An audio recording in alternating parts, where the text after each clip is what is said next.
Good morning, everyone. It's Georgia here. It's 9:25 a.m. on 12/29/2023. So we're almost at the end of 2023, and what a year it's been. It's been a crazy, crazy year, and every year around this time, starting usually in November, I do New Year's readings for everybody, and that is a 12 card choosing. We pick 12 cards and make a prediction for each month of the year. And then I pick an overall card. And what this is the overall cards that you can pick for yourself. So this is a free reading. I do charge for my regular full 12 months readings. And if you'd like one, just contact me at SacredM, SACREDIM, as in Mary, at hotmail.com, or you can contact me through Facebook, through my page, which is Georgia Vallejos Raven Hawk. But these, you will be able to pick your own card, which would be your overall card for the year. So it'll just give you a flavor for what the year would be like. So you see in front of you, there's 12 Voyager cards, which is the deck that I use for this. And pick 1 through 12. Pick one, only one, of 1 through 12. And just close your eyes and kind of focus, and maybe a number will pop in your head, or maybe one of these cards will jump out at you. But pick one, and that will be your card, your overall card for the year. So I'll give you a moment. You can take your time and pick your card. And if you'd like to know more about me, you can check out my website, www.ravenhawktarot.com. I've been reading tarot now for probably close to 30 years. And I love it. I love doing it. It's just as exciting as it was when I started. And I'm hoping that one of these cards will give you an idea of what your 2024 will be like. So, starting at the top left is 1, and then going this way. Okay, so pick your card, keep the number in mind, maybe write it down in case you tend to forget like I do. And I will go through each card. So, the first card is Fortune. So if you chose this card, this will be a year where there will be a lot of change. You can see maybe that there's a lot of butterflies in this, and there's a lot of gold, the color gold. So usually Fortune, it depends on the cards around it, but if we're picking it as a single card, it means a good change in fortune. So if you've been having any problems financially, or business-wise, or whatever, you will see a change this year, and it'll be a change for the better. And I also would like to say, this is kind of calling out to me, that your situation now, whether it's a relationship, or a business problem, or a financial problem, there will be a change for the better, but there will also be a transformation so that the change becomes permanent. Okay? So that's the card for that you picked. If you pick number 1, it's card number 10, Fortune. Card number 2 is the Woman of Crystals, the Guardian. Put that there. Now, this can mean a lot of things. It can refer to a person. It may be a person that's going to come into your life. It's not really a romantic card. She's kind of very guarded, and she's blue. She's kind of cold. So it could be somebody that comes into your life that's kind of cold. It could be somebody that comes into your life that's a friend. And maybe somebody who's into crystals or into something metaphysical that gets you into it. So it may be a year when you get more into a metaphysical practice because of somebody that comes in. It could be a person, a woman in a relationship growing cold. So it could be negative. So this is more referring to a person that's coming into your life. And the woman of crystals, she's guarded. She's a little bit on the cold side. She's very logical, but she's also very connected. As you can see, those crystals, she's got one connected to her ear, one on her third eye. So it could be like a growing opening of your third eye and your throat chakra. So this means a lot of different things. So you have to kind of apply it to your own life.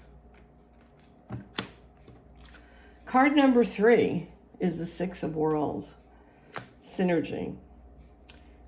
This to me in a reading is a soulmate card. The two swans mate for life. Once they mate, that's it. And it's a soulmate type of energy. The word synergy suggests that the two of you have more together than you have apart. You can create more energy, more manifestation, whatever, than you can apart. And it's also, like it could be a business partnership. So finding somebody that you can work with, that you may stay with for like as long as you're in business. So the Six of Worlds is generally a good card. There's some financial gain, some business gain. So if any of those things are on your question list, this is a really good card. The fourth card is the Two of Worlds, reflection. This may be a year of reflecting and looking back at things and, thinking about where you came from, where you're going. And also this just popped in my head, meeting people who reflect some of your stuff, for good or bad, back to you. So, you could meet somebody and that could tend to be like a romantic partner, even though this is definitely not a romantic card, but it could be meeting somebody who reflects things back to you that makes it a learning experience. It's also a card of balance, balancing things out, balancing out your accounts, having things balance out financially for you. Card number 5 is the Eight of Cups, stagnation. Now, I read these cards two ways. There's two possibilities with them. The Voyager meaning of them and also the traditional meaning. So the Eight of Cups is walking away from something, and in the traditional deck. And in this deck, it's stagnation. And it could be walking away from stagnation. You can see there's like dead flowers and just things not moving, looking kind of broken. And there may be things in your life that you need to walk away from. It could be a relationship, could be a job, could be a business, could be a friendship, could be relatives. So if there's things that are holding you back, that are keeping you from moving forward, this is the year that you will walk away from them. Card number 5. The dreaded Death card, which is actually a good card. It's not a bad card, not in this deck or any deck, but people, I guess, kind of fear it because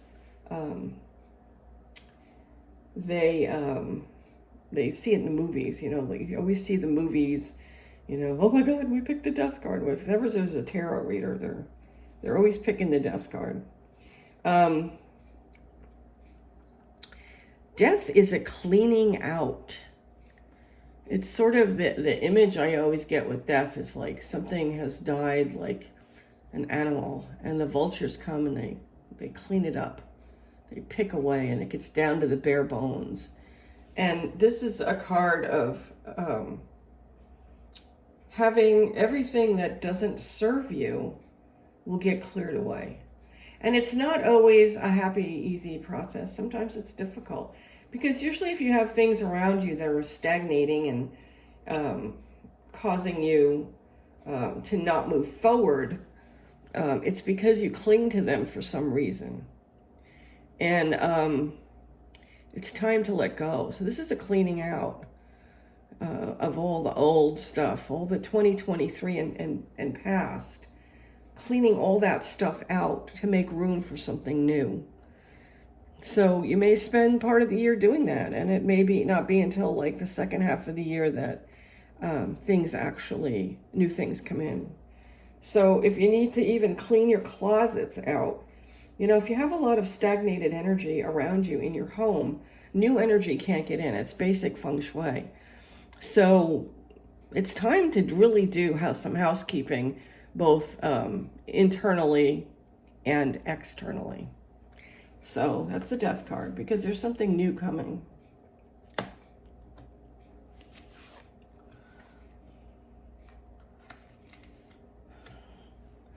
This card is called Art. It's card number 14. In the regular Rider-Waite deck, it's Temperance.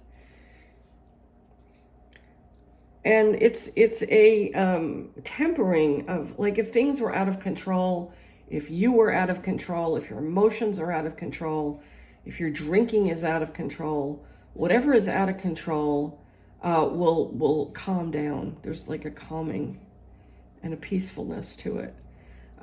Also, art would mean that some creativity will be coming to you. And it may be through this creativity that you're able to calm down and control all the things that are not good for you.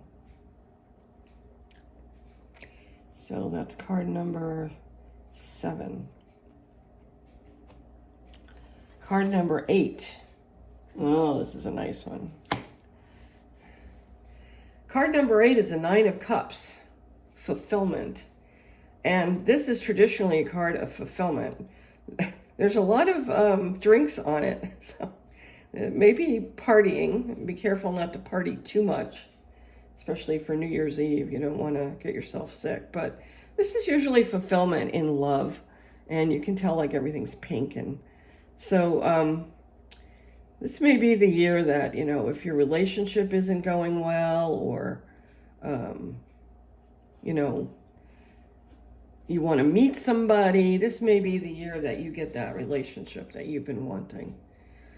You may also find fulfillment emotionally other ways, through creativity, through a hobby, but it's definitely fulfillment and feeling fulfilled and feeling like your life is on track.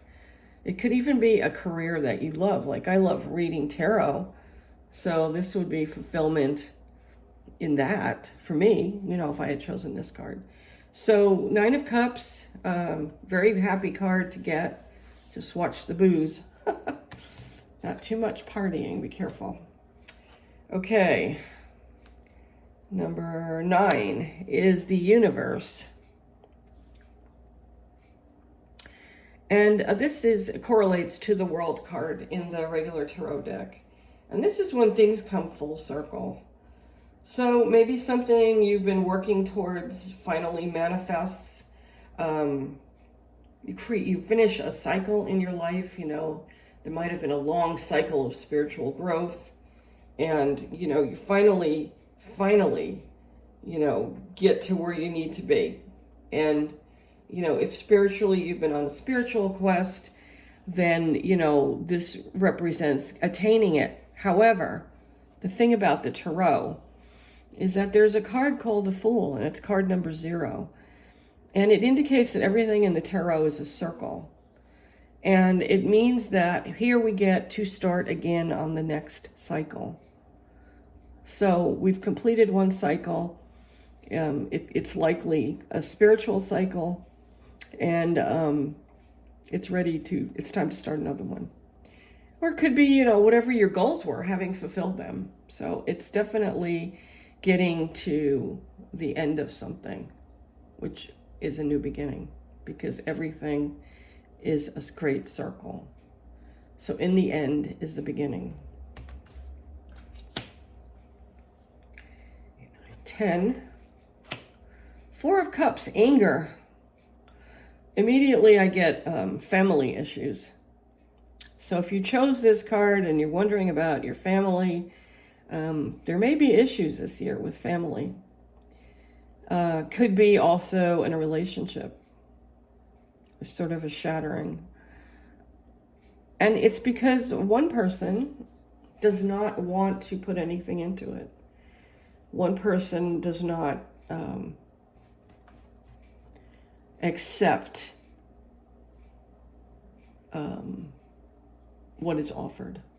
So if you're offering a reconciliation, somebody may not accept it. But I do see this more around a family, someone's family.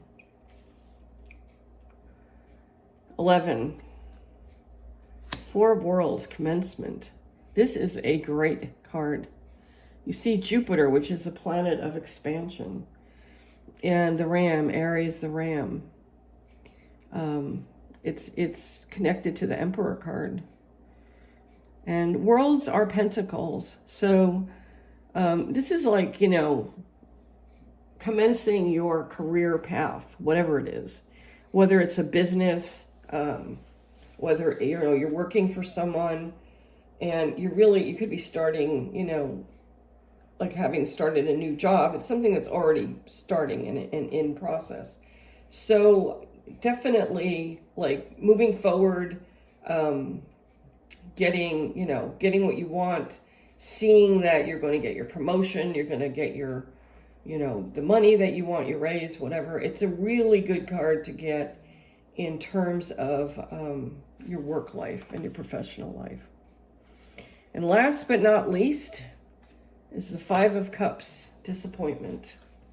And usually it's an emotional disappointment.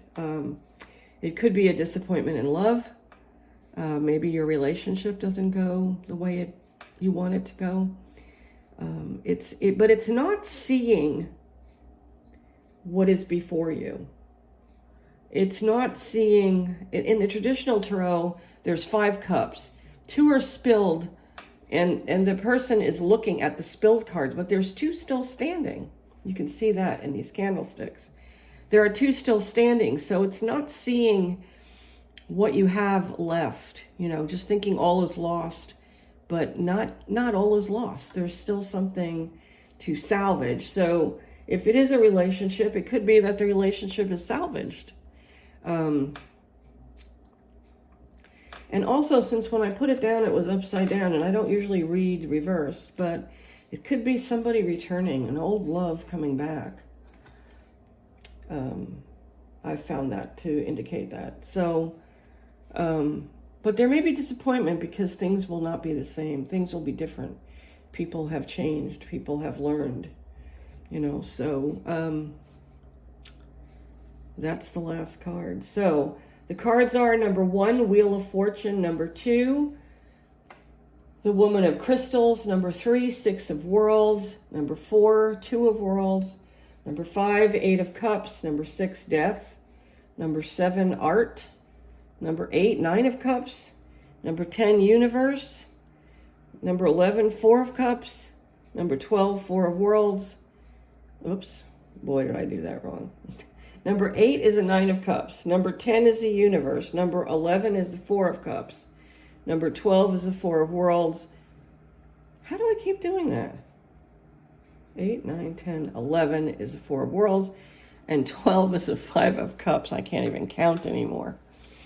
So anyway, if you'd like to get a full reading and one card for each month, please contact me at sacredim, SACREDIM, at hotmail.com, or through my Facebook page, which is Georgia Vallejos Raven Hawk. And let me know. And we've only got a few more days of being able to do these readings. And you should try and get one so you can see what's going on for the next year and learn how, learn what's going to come up and things you can do. We also discuss ways to combat things or to bring them in easier or to, learn faster instead of having to go through all the crazy stuff that the universe puts us through. It helps. It's a flow. And let me know. And if you're interested, you can also go to my website, www.georgiavallejos.com. Thank you so much for joining me today.